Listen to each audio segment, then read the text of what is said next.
देखिए दोस्तों, झारखंड की अगर बात की जाए तो विधानसभा का जो चुनाव का एक माहौल था वो ख़त्म हो चुका है दोस्तों। और आज जो तारीख है दोस्तों, आज जो होने वाली है वो रिजल्ट का टाइम है। सुबह सुबह के वक्त में ये वीडियो आप लोग देख रहे हैं दोस्तों, कैमरे को लेकर के, यानी कि कैमरे की बाहर की अगर बात की जाए, अंदरूनी तौर पर लोगों को दिखाया जाता है और ग्राउंड रिपोर्टिंग होती है, ग्राउंड सर्वे किया जाता है।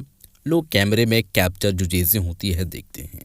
अब बिहाइंड द सीन, यानी कि बिहाइंड द कैमरा, जो कैमरे के पीछे की राज है वो कई सारे लोग नहीं जान पाते हैं। इसी चीज़ को लोगों के सामने रखने के लिए, बताने के लिए प्रज्ञा मिश्रा जी हैं और वो एक वीडियो बाज़ाब्ता बनाई हैं और वहाँ पर पहुँच करके दोस्तों विधानसभा के जस्ट बाहर में खड़े होकर के और ये सवाल कर रहे हैं और उनसे सवाल कर रहे हैं जो पूरे राज्य को अच्छी तरीके से जो है वो भांपने की कोशिश किए हैं, उसको जो है वो अच्छी ढंग से लोगों के विचारधारा जो है वो उसको अपने अंदर में अब्जॉर्ब करने की कोशिश किए हैं। और लोगों की क्या है राय, क्या है विचार, किस पार्टी में वोट जा रही है, कौन किनको समर्थन कर रहे हैं, बीजेपी के साथ कौन लोग हैं, जेएमएम के साथ कौन लोग हैं या अदर पार्टी, मतलब तमाम तरीके की जो बातें हैं कि सर्वे हैं, एग्जिट पोल की जानिब से जो बातें सामने आती है वो आप लोगों तक हम पहुंचाने वाले हैं दोस्तों। और ये बात को जब आप देखेंगे, सुनेंगे, तब आपको अच्छी तरीके से बातें मालूम चलने वाली है कि इस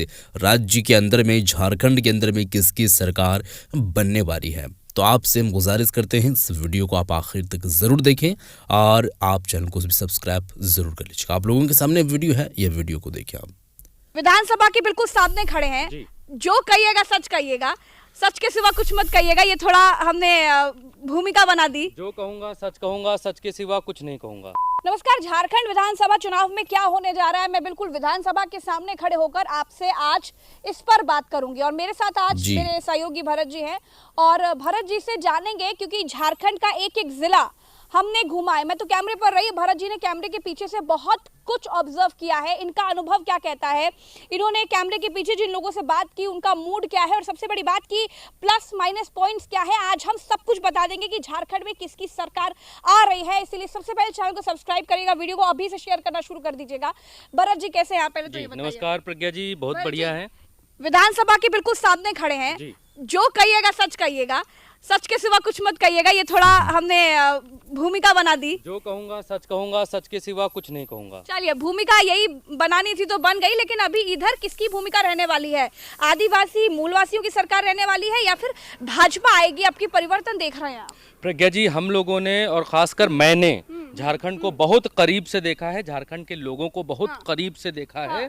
झारखंड के भीतर डिवाइडेशन बिल्कुल साफ दिखाई दे रहा है। हिंदू और मुसलमान वाला डिवाइडेशन साफ दिखाई दे रहा है।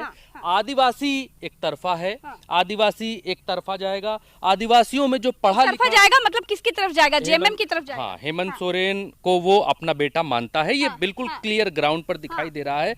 लेकिन उसमें से भी वो आदिवासी समाज जो अपर कास्ट समाज के प्रभुत्व में है, वो बेल्ट, वो इलाके जहां अपर कास्ट समाज का प्रभाव है, जहां पर अपर कास्ट समाज का कोई मुखिया है गांव का, जो वो डिसाइड करेगा मुखिया, वही होगा। हमने झारखंड में ये बहुत देख लिया है कि यहाँ पर फिर से कहूंगा मैं, 30,000 पोलिंग बूथ बनाए गए हैं। 30,000 पोलिंग बूथ में से 26,000 पोलिंग बूथ सिर्फ गाँवों में है। और गाँव बहुत डिसाइडिंग फैक्टर होने वाला है भरत जी, बहुत डिसाइडिंग फैक्टर होने वाला है। गाँव के लोग ही बताएंगे कि क्या झारखंड में वो किसकी सरकार चाह रहे हैं, सोरेन की सरकार चाह रहे हैं या फिर बीजेपी की सरकार चाह रहे हैं। भारत जी, एक चीज और भी है कि सबसे बड़ा मुद्दा यहाँ पर क्या है झारखंड में, जो एक ऐसा फैक्टर क्या है जो सरकार हेमंत सोरेन की रख सकता है या फिर उखाड़ कर फेंक सकता है और बीजेपी को ला सकता है? देखिए, हेमंत सोरेन इस गेम में बहुत पीछे थे। अभी कुछ दिन पहले तक हेमंत सोरेन इस गेम में बहुत पीछे थे। सरकार clear cut Bharatiya Janata party की आती हुई दिखाई दे रही थी। लेकिन ये एक जो योजना है, मैया सम्मान योजना, इस योजना ने हेमंत सोरेन को गेम में लाकर खड़ा कर दिया है। हेमंत सोरेन सरकार के बहुत करीब पहुंच चुके हैं। जो गेम 19-20 का हो चुका था, मैया सम्मान योजना ने गेम पलटा है। प्रज्ञा जी, गेम पलटा नहीं है। हेमंत सोरेन को इस गेम में लाकर दोबारा से खड़ा कर दिया है। रिपोर्ट ये थी कि हेमंत सोरेन आउट हो जाएंगे, लेकिन हेमंत सोरेन इस योजना के बदौलत इन हो रहे हैं, क्योंकि मैं फिर से कहूंगा वो आदिवासी समाज जो पढ़ा लिखा है, युवा वर्ग खास तौर पर, वो हेमंत सोरेन से नाराज है। वो हेमंत सोरेन किस मुद्दे पर? बेरोजगारी के मुद्दे पर? पहले जब ये मुख्यमंत्री बने थे तब इन्होंने कहा था कि हम युवाओं को रोजगार देंगे। एक संख्या काउंट की थी कि इतने लाख लोगों को रोजगार देंगे, नौकरी देंगे। उस वादे पर इतना कमिटमेंट करके खरा नहीं उतर पाए, जिसकी वजह से युवाओं में नाराजगी है। लेकिन जातिगत स्तर पर जब आप उतरेंगे तो जितना भी वर्ग आदिवासी वर्ग है वो हेमंत सोरेन को अपना बेटा समझ रहा है। एक मिनट, एक एक करके बात कर लेते हैं, क्योंकि कंक्लूजन का दिन है, इसीलिए मुझे लगता है कि एकदम खुलकर बात करनी चाहिए। एकदम अच्छे से खुलकर बात करेंगे। अगर हम जातियों की बात करें, हम बात करें एससी की, हम बात करें एसटी की, हम बात करें ओबीसी की, हम बात करें जर्नल की, हम बात करें यहाँ के जो मूल निवासी हैं उन आदिवासियों की, तो आपको क्या लगता है कि कौन किसकी तरफ जाता हुआ दिखाई दे रहा है? आदिवासी एक तरफा जेएमएम की तरफ है प्रज्ञा जी, नो डाउट, कोई डाउट ही नहीं, एक तरफा। ठीक है। मुसलमान एक तरफा जेएमएम की तरफ है, कोई डाउट ही नहीं है। जहां कांग्रेस और जेएमएम का बंटवारा है वहां पर कांग्रेस के साथ है। जैसे उदाहरण के लिए जामताड़ा सीट पर एक तरफा आज मैं घोषणा कर सीता सोरेन की सीट, सीता सोरेन हार रही हैं, एक तरफा हार रही हैं, कोई दो राय नहीं है जामताड़ा में, क्योंकि मुस्लिम आबादी वहां पर ज्यादा है। दूसरी चीज, आप एससी एसटी वर्ग में बिखराव देखेंगी। आप लिख लीजिए, मार्क माय वर्ड्स, कि एससी एसटी वोटर्स में बिखराव आपको दिखाई देगा, क्योंकि जो एससी एसटी वर्ग पूजा पाठ कर रहा है, जो एसटी एससी वर्ग अपने आप को हिंदू मान रहा है, जो बाबा साहब की मूर्ति या उनकी फोटो को नहीं पूछ रहा है, वो वर्ग भारतीय जनता पार्टी के साथ जाता हुआ मुझे यहां पर दिखाई दे रहा है। क्योंकि उस वर्ग के भीतर भारतीय जनता पार्टी ने हिंदुत्व जगा दिया है, उसको ये बता दिया है बटोगे तो कटोगे, उसको ये बता दिया है कि तुम्हारा हक जो है बांग्लादेशी मारकर ले जा रहे हैं, उसको ये बता दिया है कि धर्म परिवर्तन करा रहे हैं ये लोग। उसके दिमाग में जो पूजा पाठ वाला एक एससी एसटी वर्ग है, उसके दिमाग में, उस वर्ग में बिखराव हमने देखा है। चुनाव से पहले जो एजेंडा जो हम हर राज्य में देखते हैं, हिंदू और मुसलमान वाला, जो हमेशा भारतीय जनता पार्टी के लिए फायदेमंद रहता है, उसका असर मैंने झारखंड में ये देखा कि हम जिस भी जगह जा रहे थे, लोगों को बिल्कुल मतलब नहीं है कि बांग्लादेशी कहाँ से आ रहे हैं, उनको कुछ नहीं पता कि बांग्लादेशी है तो कहाँ है, उन्होंने कभी मिला नहीं, कभी देखा नहीं, लेकिन ये मुद्दा उनके दिमाग में जरूर भरा हुआ है कि बांग्लादेशियों ने कब्जा कर लिया है और बांग्लादेशी भरे जा रहे हैं, और अगर बट जाएंगे तो कट जाएंगे। ये मुद्दा जो भारतीय जनता पार्टी के लिए हमेशा फायदेमंद रहता है, जो हिंदुओं को एक तरफ खींचने के लिए, जो ध्रुवीकरण करने की कोशिश हर राज्य में भाजपा करती है, जहां पर मुद्दों से नहीं जीत पाती वहां पर ध्रुवीकरण करती है। तो ये ध्रुवीकरण यहाँ बेशक दिखाई दे रहा है। असर कितना होगा ये तो हार जीत वाले दिन, जिस दिन ईवीएम का पटारा खुलेगा उस दिन पता चलेगा, लेकिन ये मुद्दा है, ऐसा नहीं है कि मुद्दा नहीं है। एक चीज और मैं बता दूं जो मैंने देखा भरत जी, कि झारखंड में हेमंत सोरेन की सरकार है, ये बात कही जा रही थी कि हेमंत सोरेन जब जेल से वापस आएंगे तो एक सिंपैथी, एक लहर उनकी तरफ दौड़ते हुए जाएगी यहाँ के मूल निवासियों की, आदिवासियों की, कि हाँ हमारा हेमंत बेटा या हमारा भाई या हमारा परिवार का लड़का हेमंत सोरेन, वो उसको जेल भेजा गया, षड्यंत्र करके जेल भेजा गया, तो हमें उसके साथ खड़े रहना है। तो वो आंधी सुनामी लहर क्या आपको हेमंत सोरेन की दिखाई दी? प्रज्ञा जी, सच कहूं तो मुझे हेमंत सोरेन के लिए लहर झारखंड में बिल्कुल दिखाई नहीं देती है। हेमंत सोरेन का जो आदिवासी वोटर है वो उनके साथ खड़ा हुआ है, इसमें कोई दो राय नहीं है, लेकिन लहर नहीं है। लहर और उनके आदिवासी वोट बैंक का उनके साथ खड़ा होना, दोनों में बहुत बड़ा अंतर है। हेमंत सोरेन के साथ में लहर नहीं है, लेकिन लहर बन सकती है। हेमंत सोरेन लोगों के दिल के करीब हैं, लेकिन दिल में बैठ नहीं पा रहे हैं, भावनात्मक जगह नहीं बना पा रहे हैं, और लहर हमेशा भावनात्मक लहर होने के बाद ही बनती है। और अगर हेमंत सोरेन की जगह मैं होता प्रज्ञा जी यहां पर, तो मैं प्रज्ञा जी कम से कम अपने वोटर्स के सामने ये अपील करता कि मेरे साथ ऐसा हुआ है। मतलब ये जो एक मैसेज है कि षड्यंत्र करके, मोदी जी की तरह, वेरी फ्रैंक प्रज्ञा जी, मोदी जी की तरह कम से कम 10 रैलियों में रोना चाहिए, धोना चाहिए, कि अपने समाज को जगाना चाहिए, या फिर झारखंड के लोगों को यह बताना चाहिए कि एक आदिवासी समाज के बेटे के ऊपर कितने जुल्म और जाती हो रही है। ये करने में हेमंत सोरेन अभी तक नाकाम मुझे दिखाई दिए हैं। वो लहर वाला जो करंट है वो तभी उठेगा जब आप अपनी भावना को व्यक्त करके दिखाएंगे। अच्छा, बीजेपी का प्लस फैक्टर क्या है? क्योंकि इसके पहले जो रघुबर दास की सरकार यहाँ पर लोगों ने देखी, उस सरकार को कुछ खास मानते नहीं हैं लोगों का। ये जब मैंने लोगों से बात करी तो लोगों का कहना था कि हाँ, हेमंत सोरेन को लेकर एंटी इनकम्बेंसी मुझे कुछ हद तक यहाँ पर दिखी, लेकिन ये भी बात है कि बीजेपी को लेकर के वो प्लस फैक्टर भी नहीं दिखाई दिया कि हाँ जी ठीक है, हेमंत सोरेन नहीं तो फिर बीजेपी, ये ऑप्शन भी किसी के पास नहीं था। हाँ, हेमंत सोरेन से उतनी बहुत बड़ी नाराजगी नहीं है। देखिए, मैं जो बात कर रहा हूँ वो बिल्कुल क्लियर कट ग्राउंड की बात कर रहा हूँ, ठीक है। हेमंत सोरेन के लिए ऐसी नाराजगी नहीं है कि हेमंत ने कुछ नहीं किया, जेएमएम ने कुछ नहीं किया, ऐसा नहीं है। जब आप ये पूछेंगे कि हेमंत नहीं तो कौन, तो फिर वो बीजेपी का नाम नहीं होता है, बीजेपी का नाम नहीं लेता है कि हेमंत नहीं तो कौन बीजेपी। वो वर्ग जो कट्टर बीजेपी का वर्ग है उसको छोड़ दीजिए।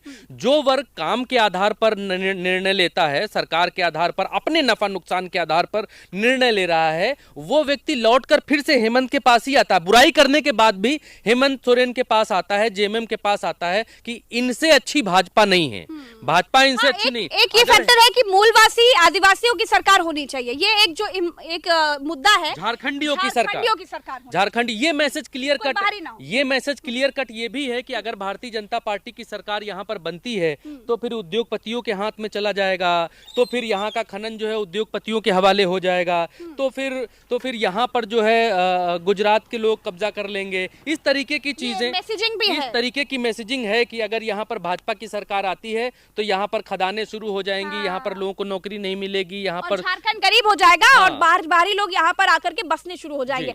अब देखिए, ये दो बात है। एक बात जो बीजेपी यहाँ पर एजेंडा सेट कर रही है, बांग्लादेशियों वाला बटोगे तो कटोगे वाला जो है, और दूसरी तरफ झारखंडियों का मुद्दा है जो हेमंत सोरेन की पार्टी यानी कि जेएमएम लगातार लोगों को बता रही है कि अगर झारखंडी नहीं होगा तो फिर आप लोगों का ही नुकसान है। ये जो एक मुद्दा है ये भी लोगों के दिमाग में है।